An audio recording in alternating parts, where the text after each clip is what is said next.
Tanaman obat cempaka putih.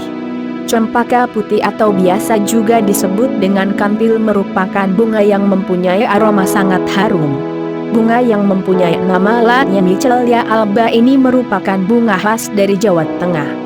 Bunga ini juga sering digunakan dalam berbagai upacara adat. Tidak hanya itu, tanaman cempaka putih ini juga bisa digunakan sebagai tanaman obat yang alami.